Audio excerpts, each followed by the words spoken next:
시장의 반응은 어떠한지 좀 살펴보도록 하겠습니다. 예, 충격이 적지 않을 것으로 판단이 됩니다. 사실 전일만 하더라도 외국의 기관의 수급을 보면 알 수 있듯이 이 문제는 아직 그 원인이 충분히 현재 규명된 것은 아니고 해서 삼성전자 이 문제는 조만간에 해결될 것으로 이렇게 기대했던 건데요. 문제는 그렇지 않다는 것이 결국 전면 생산 중단. 어제는 이제 그런 결정을 했습니다만은 더 나가서 전 세계 주요국 10개국입니다. 판매 중단까지 이제 결정을 했다는 건데요.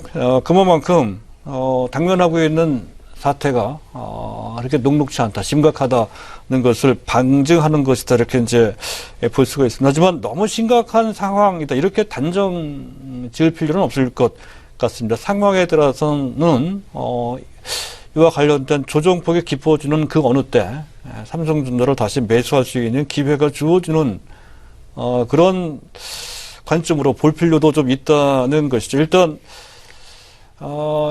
삼성전자가 이번 사태 사실 심각하죠. 교환품에 또 사고가 난 거니까 실리에 먹칠을 한 대단히 심각한 현재 실리에 훼손이 됐다, 이렇게 볼 수가 있겠습니다만은, 그러나 발화 사고에 대해서 미적 되지 않고 긴급하게 대응했다는 것만큼은 점수를 줄 수 있다는 것이죠. 그리고 각국, 우리나라도 마찬가지입니다만은, 미국, 중국도 다 포함이 되죠.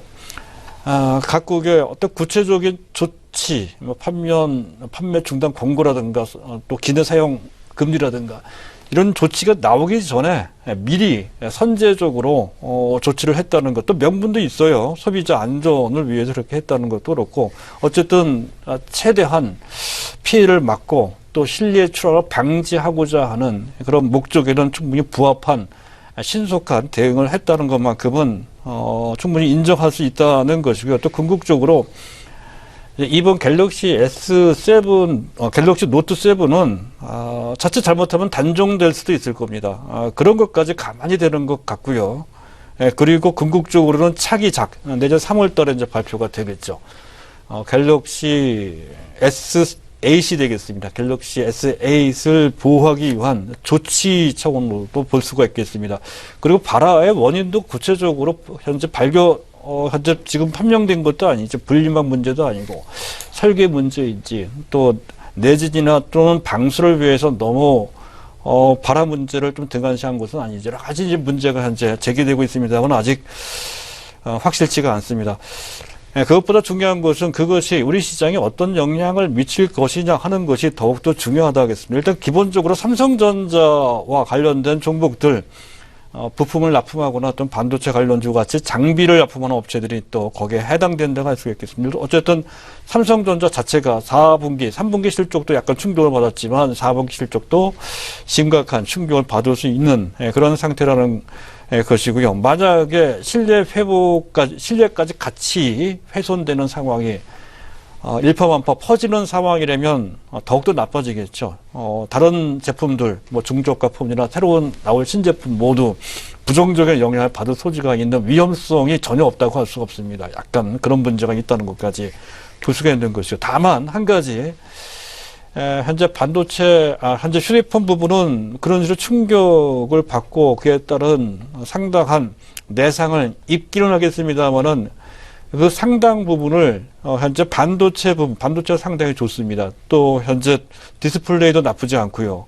소비자 가전도 나쁘지 않습니다. 이런 것을 통해서 상당 부분 현재 가치 손실을 메꿔주는, 상쇄해주는 그러한 그 전부터 언급됐던 황금의 사업 포트폴리오의 덕을 좀 볼 수 있다는 것이죠. 망가지지는 않는다. 이런 관점에서 본다면 삼성전자는 길게 보면 오히려 기회가 될 수도 있다는 관점으로 그 저점을 한번 생각해 볼 필요가 있다는 것이고, 두 번째, 시장 전체에 미치는 영향도 크죠. 당연히 지수에 영향을 미치는 크기도 크고요. 또 한 가지는 시장 포트폴리오, 특히 현재 펀드 입장에서 봤을 때는 삼성전자 독주는 상당히 거북한 현상입니다. 삼성전자 치고 올라가면 할 수 없이 삼성전자가 만드는 시세를 추종하기 위해서 다른 종목을 팔고 삼성전자 비슷한 종목 또 삼성전자 또는 삼성전자 비슷한 IT 종목 사야 되거든요.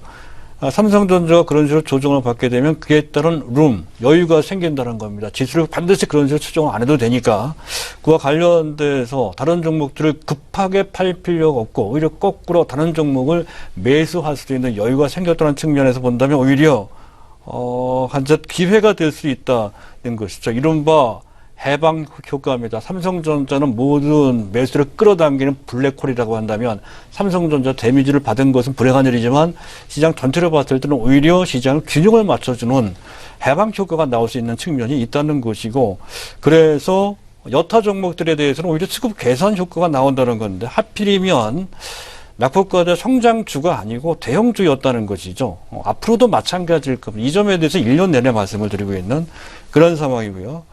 지금 현재 시장 가만히 보게 되면 현재 이런 기회 사실은 현재 낙폭이 심했던 현재 성장주 중 대표적인 종목들이 있죠. 한미약품이나 대웅제약이나 뭐 JW 중해제약이나 셀트리온 같은 종목 그리고 화장품 중에서도 아모레퍼시픽이나 또 최근 들어서 현재 지금 알리바바와의 대형 호재가 있었던 코스맥스나 이런 종목들이 반등에 나와줘야 되겠죠. 그렇지 않습니다. 그들 종목의 탄력이 그렇게 세지 않고 오히려 밀리고 있는 상황을 보게 되면 시장에 현재 무게중심이 어느 쪽으로 가고 있는지를 시장 판도를 보면 분명히 알 수가 있다는 것까지 설명이 되겠습니다.